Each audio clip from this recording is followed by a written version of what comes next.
नमस्कार दोस्तों, कैसे हैं आप सब। आपका स्वागत है आपके अपने चैनल करिश्मा एकेडमी में, जहां हम बात करते हैं हिंदी भाषा के बारे में, हिंदी ज्ञान के बारे में, हिंदी के तरह तरह के जो उसमें विषय हैं उसके बारे में। तो गाइस, सबसे पहले तो जिन्होंने मेरे चैनल को सब्सक्राइब नहीं किया है वो मेरे चैनल को सब्सक्राइब कर दे और बेल आइकन का बटन दबा दें। सेकंड, अगर मेरी वीडियो आपको पसंद आती है, आप उसे पूरा देखते हैं, अगर उसे इम्प्रूव करने के लिए या मेरी वीडियो को और बेटर करने के लिए अगर आपके पास कोई सुझाव है तो आप उसे इमीडिएटली मेरे से शेयर कर सकते हैं, ताकि मैं आपके सुझावों को एक्सेप्ट करके अपनी वीडियो को और अच्छे से आपके सामने ला सकूं। तो गाइस, चलते हैं, शुरू करते हैं अपनी आज की वीडियो का। हमारा विषय है वाक्य विचार।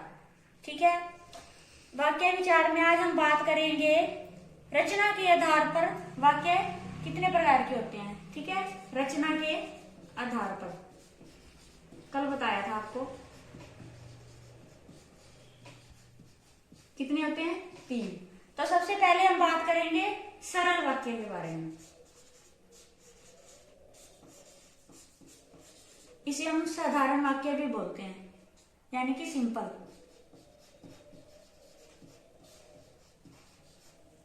ठीक है, सरल वाक्य कौन से होते हैं?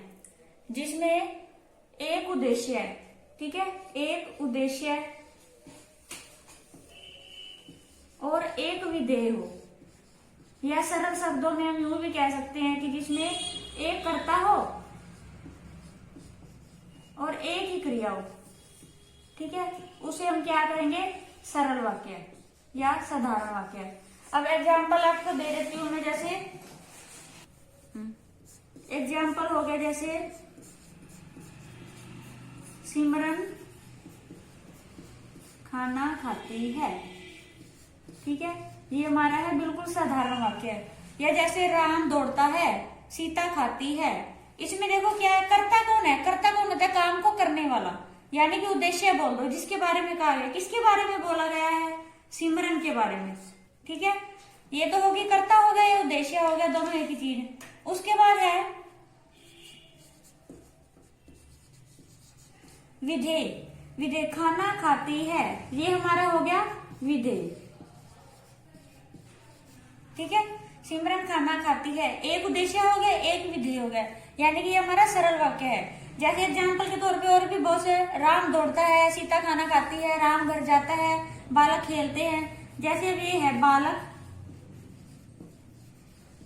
खेलता है। ठीक है, तो इसमें क्या हो गया? कर्ता, यानी कि उद्देश्य क्या हो गया? किसके बारे में बोल रहे हैं? बालक के बारे में। ठीक है, ये तो हो गया कर्ता या उद्देश्य बोल सकते हैं हम।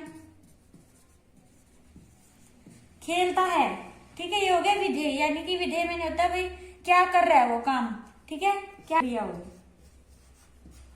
ठीक है, या बिल्कुल इजी, जिसमें एक उद्देश्य और एक विधेय हो, वो हो गया सरल वाक्य। ठीक है, या आसान शब्दों में जिसमें एक कर्ता हो और एक ही क्रिया हो, यानी कि एक ही काम को करने वाला हो और एक काम को करने वाला हो और एक ही काम हो रहा हो उसमें। ठीक है, तो ये थी हमारी सरल वाक्य है। सरल वाक्य की परिभाषा।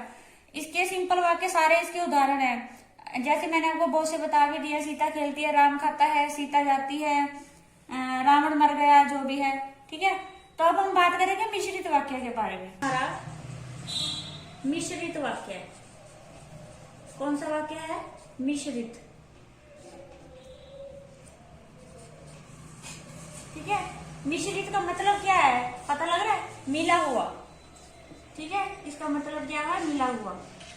यानी कि मिश्रित वाक्य कौन से? जिसमें दो या दो से अधिक वाक्य हो, या यूं कह लो कि जिसमें कई वाक्य मिले हुए हो। ठीक है,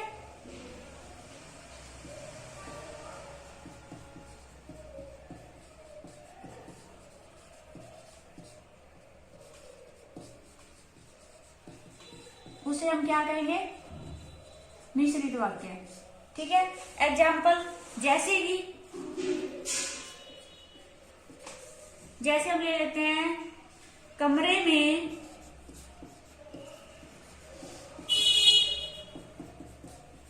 बैठा है वह मेरा भाई है। ठीक है, ये कौन सा वाक्य हो गया? मिश्रित। क्यों हो गया? क्योंकि इसमें दो है। कमरे में बैठा है, एक ये हो गया, वह मेरा भाई है। ठीक है, तो इसमें दो वाक्य हो गए। ठीक है, ये तो हो गया मिश्रित वाक्य।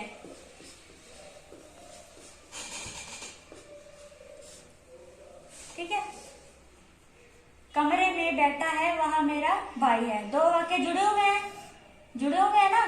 किससे जुड़े हुए हैं? वह से। किस, इसमें कौन से है जुड़ा? मतलब वह शब्द से जुड़ा हुआ है। जैसे कि एक एग्जांपल और ले लेते हैं हम कि अगर वह मेहनत करेगा तो पास होगा। ठीक है, इन दोनों, अगर वह मेहनत करेगा एक वाक्य है तो पास होगा। ठीक है, तो इसमें दो वाक्य है, तो इसको कौन जोड़ रहा है? तो। ठीक है, ये वाक्य मतलब कि ये जुड़े हुए होते हैं। कौन कौन से अक्षर इन्हें जोड़ते हैं? जैसे वह, अगर, किंतु, परंतु, वैसा। ठीक है, जैसे इन कुछ शब्दों से जुड़ा होगा, जैसा, वैसा, वह, अगर, किंतु, परंतु, फिर। ठीक है, इन शब्दों से क्या होगा? ये वाक्य हमेशा जुड़ा हुआ होगा। इनमें से कुछ भी यूज हो सकता है। तो ये थे हमारा मिश्रित वाक्य। अब हम बात करते हैं संयुक्त वाक्य। ठीक है, संयुक्त वाक्य। ठीक है, इसमें क्या होता है? जिनमें दो या दो से अधिक उपवाक्य हो। ठीक है, दो या दो से अधिक उपवाक्य मिले हो, लेकिन क्या है, सभी वाक्य प्रधान हो। ठीक है, यानी कि सबकी वैल्यू हो। ठीक है, उसे हम क्या कहेंगे? संयुक्त वाक्य।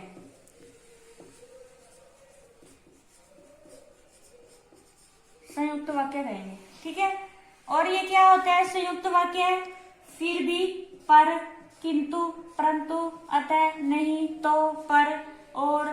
ठीक है, इन शब्दों से ही जुड़े हुए होते हैं। यानी कि जब भी ये वाक्य मतलब कि संयुक्त वाक्य होंगे तो उन्हें इनमें से कोई ना कोई शब्द मतलब उनमें होगा, उनसे जुड़े हुए होंगे ये वाक्य।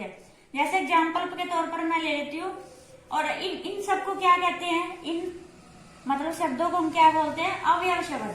ठीक है, यानी कि जोड़ने वाले शब्द। तो हम सिंपल शब्दों में ऐसे भी बोल सकते हैं, साधारण शब्दों में। ठीक है, जैसे जैसे हमारे पास एग्जाम्पल है, वह सुबह गया और लौट आया। ठीक है, ये हमारा हो गया सरल वाक्य। ठीक है, और हो गया, इन दोनों को ये पूरा हो गया तो मिश्रित वाक्य हो गया। ठीक है, लेकिन सरल और मिश्रित वाक्य को इन दोनों को कौन सा अक्षर जोड़ रहा है? और, यानी कि ये अवयव शब्द जोड़ रहे हैं ना ये और। ठीक है, वह सुबह गया और लौट आया, तो ये क्या हो गया? सरल वाक्य और मिश्रित वाक्य को जो अवयव शब्द जोड़ रहा है तो वो क्या बन जाएगा? संयुक्त वाक्य। ठीक है, जैसे मैंने आगे ले ली, मैंने मेहनत की। ठीक है, परंतु सफलता नहीं मिली। इसमें कौन सा अवयव शब्द है? परंतु। ये इन सरल और मिश्रित वाक्यों को उसने जोड़ दिया तो ये संयुक्त शब्द बन जाएगा, संयुक्त वाक्य बन जाएगा। ठीक है, प्रिय बोलो पर असत्य नहीं। इसमें अवयव शब्द कौन सा है? पर। ठीक है, तो ये थे हमारे संयुक्त वाक्य, यानी कि जुड़े हुए अवयव शब्दों से। तो ये हमारे थे सरल वाक्य, मिश्रित वाक्य और संयुक्त वाक्य। आई होप आपको अच्छे से समझ आ गए होंगे। अगर ना समझ आए तो आप मेरी वीडियो को पूरा देखिए अच्छे से और मेरे चैनल को सब्सक्राइब करें।